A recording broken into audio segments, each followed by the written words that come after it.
Daniel Hayes was a man who lived behind glass walls and polished marble floors, a chief financial officer whose name carried weight in the city's financial circles, a man whose bank accounts overflowed but whose heart remained painfully empty, for despite the suits, the cars, and the penthouse that overlooked the skyline, Daniel's life echoed with silence every night. Silence that reminded him of what he had lost long ago when his mother died young after years of struggling to raise him alone.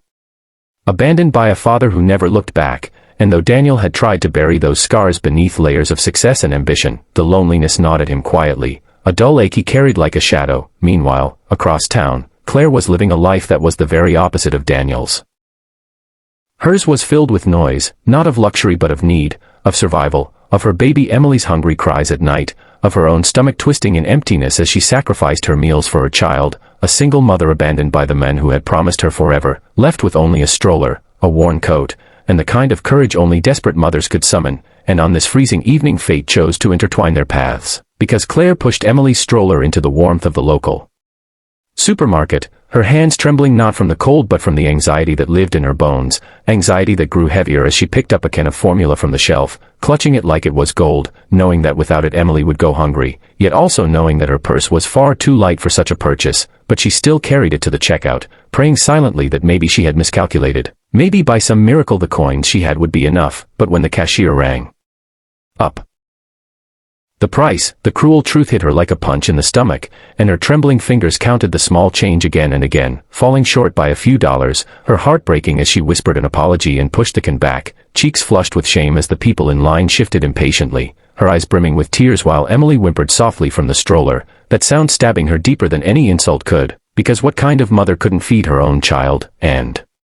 just as Claire prepared to walk away empty-handed, her world cracked open by helplessness, another hand reached forward, setting down a sleek black credit card on the counter, a hand belonging to a man she had never seen before but who seemed carved out of another world altogether, tall, broad-shouldered, wrapped in a dark wool coat that smelled faintly of expensive cologne, his presence commanding yet strangely gentle, and in a low voice that carried a calm authority he said, "I'll cover it." His gaze fixed not on the cashier but on Claire, whose tear-filled eyes met his in shock, pride and gratitude colliding violently inside her as she stammered, "No, you don't have to, please," but he shook his head slightly, his expression softening as he replied, "No baby should go hungry, and no mother should carry that burden alone," and in that instant something unspoken passed between them, something that made Claire's resistance melt into silence, her fingers trembling as the cashier handed her the formula, the can feeling heavier than gold in her arms, and Daniel gave her a small nod, expecting nothing in return, before turning to leave as quietly as he had arrived, unaware that his simple act